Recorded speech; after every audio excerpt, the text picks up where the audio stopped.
This is Mark Bell from supertraining.tv, Super Training Gym, the strongest gym in the West, answering more questions today for the Power Project, brought to you by dangerouslyhardcore.com. I got a radio gig tonight on Just Big Radio or Just Big Show off of ftns.com, I believe the website is.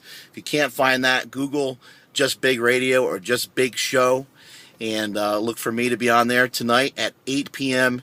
Eastern Time, talking a bunch of shit, talking a bunch of trash, saying a bunch of things that doesn't make any sense, as the people's coach is always doing. We got a couple questions to get to today. A question about Stan the Rhino Efferding. The question is, why does Stan squat with his chin buried into his chest, doing the sexy double chin technique, as me and Jesse Burdick have coined it? By the way, this hat right here, this supertraininggym.com hat, is covering the ear. That's kind of the thing to be doing. And then also I saw my boy Creed do this. My boy, I know you're listening, probably taking a dump again. Mr. Take a Dump every 5 minutes. You got to cover the ear. The problem is I have a huge head. I can't cover both ears. But this is gangsta right here. And Creed is jealous because he does not have an ST hat. But I got some good news for some of you people out there. Creed says he's going to create some more hats. So maybe we'll have some hats going on pretty soon. I don't know. Anyway, why does Stan Efferding like to show everybody his sexy double chin? Why does he bury his chin into his chest? I think the truth of it is that Stan Efferding likes to bury his chin into a lot of things. And it doesn't really matter what it is, just as long as it's moving and as long as it has a pulse. On a more serious note, my boy Rhino, I believe what he's doing. We tried some different things with him when he first started out at Super Training. We tried a couple different things, and they didn't work. We tried to keep his head up and back a little bit more. We tried to do a couple different things with him. But really, what are you after when you're trying to move your head all around? What you're after is trying to pick up your chest, or chesticles, as I like to call them. You're trying to pick up your chest, and so when you take your chin, if your chin is just forward, or if your chin is just up, forward, or up, it doesn't really do anything with your chest. But if you take your chin from here, and you get some flexion back this way, you get the, look at that double, that's disgusting, even after losing weight. Anyway, but you stick your chin back. It's almost like you're trying to stick your chin or drive, Donnie Thompson has said this many times, drive your head back into the bar. You drive your head back into the bar. Think about driving your chin back behind your chest. And it automaticals will bring up the chest when you stick your chin back like that. So that's something to keep in mind, not only in the squat, but also on the deadlift. It's hard to do on the deadlift, but what it will do is it'll almost make it look like someone's picking you up by your ears.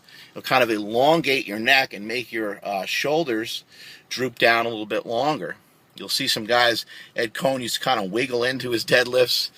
Back in the day, he'd kind of do a little wiggle move. He'd wiggle into his squats too, and he'd do a similar thing. Ed was a big fan of having his head higher up, but we are all different.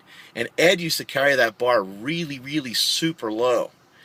Stan has the bar low-ish, kind of on his rear delts, but not nearly as low as the way Ed had it.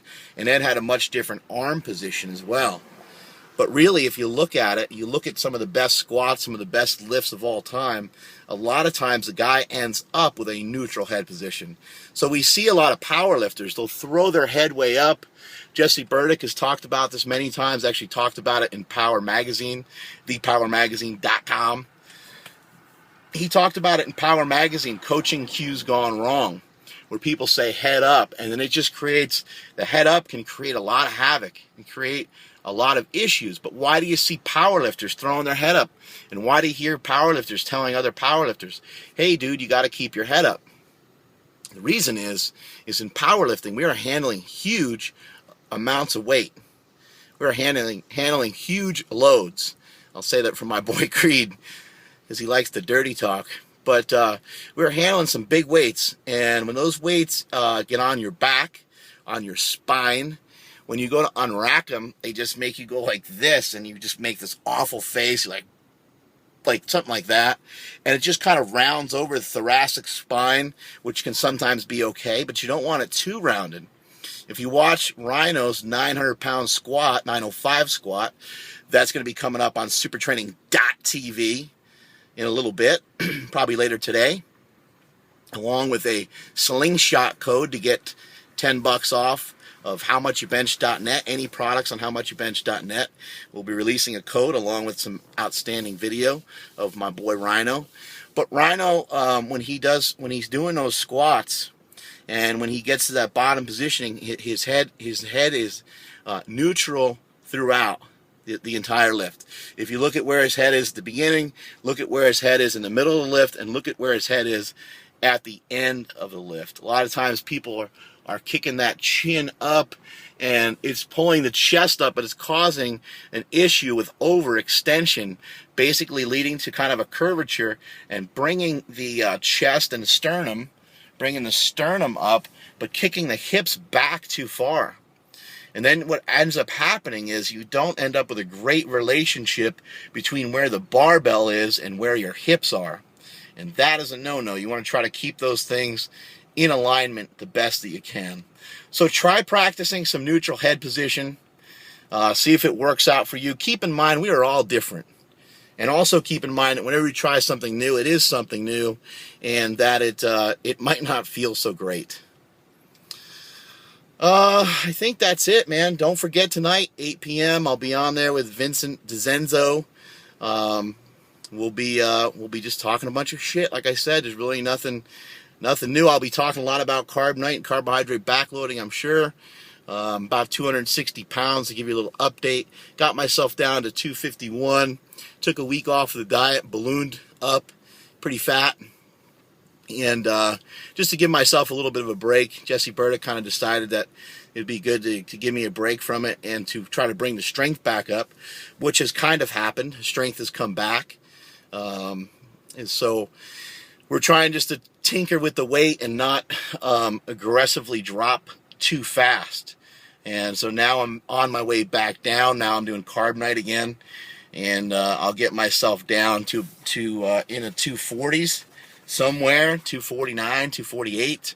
And then I will start to work my way back up a little bit. So that is it from supertraining.tv. Later.